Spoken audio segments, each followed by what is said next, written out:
Ignition sequence starts.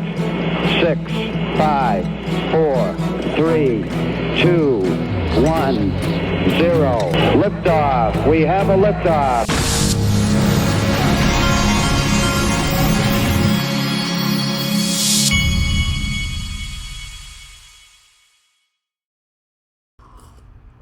Hey everybody, this is the Digital Asset Investor, and I've been gone all day, but I did sit down to go ahead and do this video for you. I've been looking at this for a while now.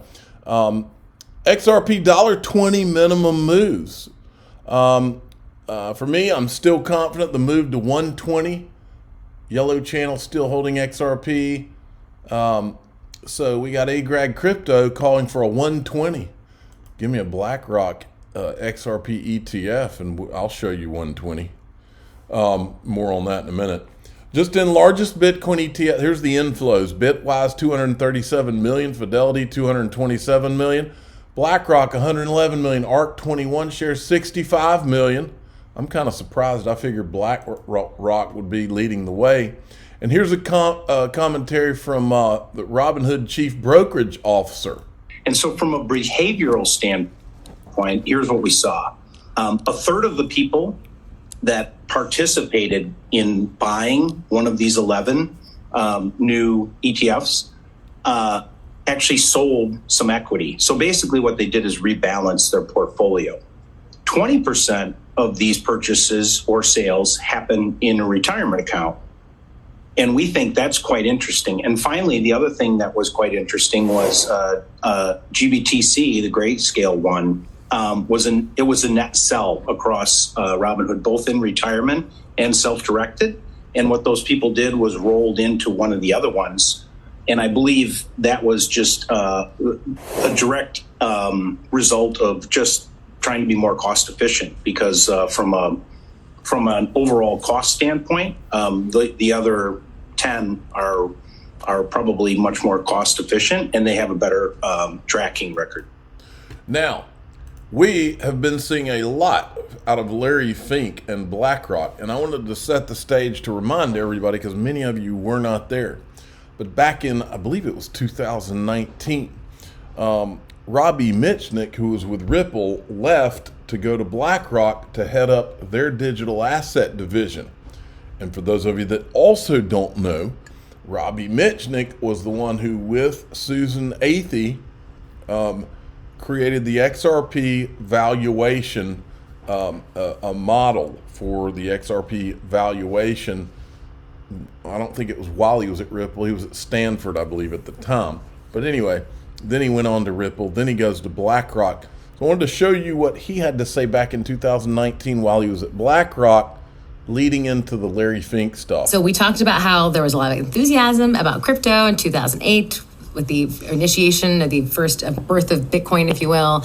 A lot of excitement in 2015, 2016, and then now people kind of roll their eyes. It feels like blockchain is a tired buzzword. So where do you think we are in the hype cycle, and where do you think it's going? Even though blockchain and crypto are, fundamentally distinct concepts that may ultimately have different endings, the blockchain hype cycle is very much tracked Bitcoin's cycles, and we've had 3 of those in its 10-year history. The first being from inception basically through 2011, and the second peaking in late 2013, troughing in 2015, and then of course the third peaked in sort of December of 17. And so for the last year and a half, that's where this trough of disillusionment has really set in, where people have started to tire of the buzz and question whether this was going to be anything. But just as is typical in sort of that classic Gartner hype cycle, as that is happening on the ground, fundamentals are actually improving. So speed, privacy, security, scalability, and real development is happening. Now, that doesn't mean we're going to see widespread adoption. There's a lot that still needs to happen, but we're certainly starting to see meaningful progress. Yes, we are. Then this was from the other day. I think I played this, but it's worth hearing again. Larry Fink from BlackRock said this. Important to be anticipating the next move. We believe the next step going forward will be the tokenization of financial assets. And that means every stock every bond will have its own, basically, CUSIP. It'll be on one general ledger. Every investor, you and I, will have our own number, our own identification. We could rid ourselves of all issues around illicit activities around bonds and stocks and digital by having a tokenization. But the most importantly thing, we can customize strategies through tokenization that fits every individual. We would have instantaneous settlement. Think about all the costs of settling bonds and stocks. But if you had a tokenization, everything would be immediate because it's just a line item. And so we believe this is a technological transformation for financial assets. I believe if you want to talk about voting and voting choice and all the things, if we know every moment who is the owner of that stock and it's now time to vote, every individual who has ownership is identified and they can vote their own share. Whoa. So then, Mr. Intuitive, who is the official cool guy of the Digital Asset Investor channel, sent me this, and he said, I guess he recorded it himself. This is pretty amazing. Listen to this. Advent of Bitcoin ETFs is an example that we're legitimizing it. We're creating more safety. Well, let me ask you this. Will you do another ETF? How about an XRP ETF? I know you got Ether out there. How about XRP? Can you answer that? I can't. And you don't want me to. I do. Well, I can't. All right. They're giving me the rap. Thank you. All right. So let's think this through. What are the reasons that he would not be able to? It would be easy for him to say, no, we're not doing an XRP ETF. That wouldn't be a problem at all. There would be no conflicts for him. There's no problem at all if they weren't doing it. But if he did have one in the works, there would be all kinds of restrictions potentially that he would face. And that, my friends, excites me a lot. I like it a lot, to quote Jim Carrey from Dumb and Dumber. I think it was from Dumb and Dumber. Then check this out. XR3 employee joins Ripple to lead business development for CBDC and digital assets. See post below. I'm thrilled to announce that I've joined Ripple, This guy's leaving R3. And remember, R3 got in a lawsuit with Ripple. There was an undisclosed settlement. And the whole thing was over R3's allotted XRP. Okay? So R3, I believe, owns a bunch of XRP. So here's a guy with that knowledge, leaves R3 to go work at Ripple. So he obviously sees some kind of something, right?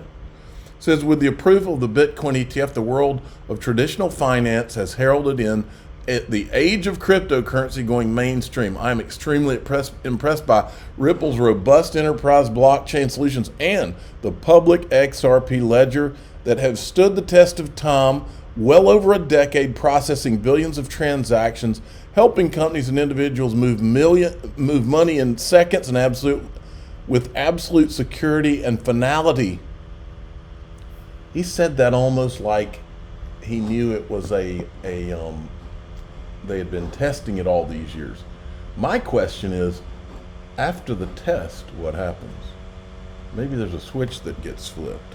Now, the other interesting thing about R3 is, just like Larry Fink, who can't talk about he can't talk about XRP. We've had a lot of people who couldn't talk about XRP and Ripple. I personally was at Bitcoin Miami, standing on the floor of the conference 2 or 3 years ago. Chris Giancarlo said to my face that he can talk to me, but he can't talk about Ripple or XRP. And then we also had R3 CTO that said this. You still working with Ripple at all as a company? I know that there was some extracurricular activity that was working its way through the courts, but and it's since been resolved. But I'm curious if there's ongoing discussions, since one of their primary focus is on the interbank settlement component that you're also touching. So frankly, Ripple is probably the only topic I can't talk about. I just don't talk about it. I just can't talk about. Check this out. Lark Davis, who is a Bitcoin maxi, look what he's calling for. Ethereum spot ETFs coming in May. First final deadline from SEC, ETH futures, Then he gets down here. Probably an XRP ETF, as it is also not a security. 2024 has some massive catalysts coming. I agree with that, and I hope he's right on the XRP ETF. This would be a plot twist, wouldn't it?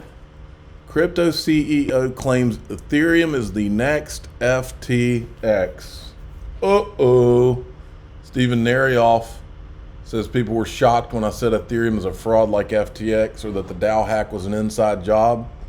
Now, some of the smartest people in the industry agree with me, such as Samson Mao of Excellion, like Boring Sleuth and myself. He has done the research to back up his claim. Now, in DAIXRP.com, here's what I'm going to show you. There's a video, and there's a guy that's basically telling you 2024 truth bombs are coming. And I'm going to let you watch this video when you go into DAIXRP.com. I'm not saying I believe everything. I'm just saying I think it's pretty apparent to many of us, in your gut, you know something's coming. 2024, something's coming. It's going to be hopefully glorious and good, and good prevails over evil. Let us pray. I'm the digital asset investor. I'm not an investment advisor. This is for entertainment purposes only. Please subscribe, hit the like button, tell your friends and family to go to DAIXRP.com, and we're going to talk 2024 truth bombs.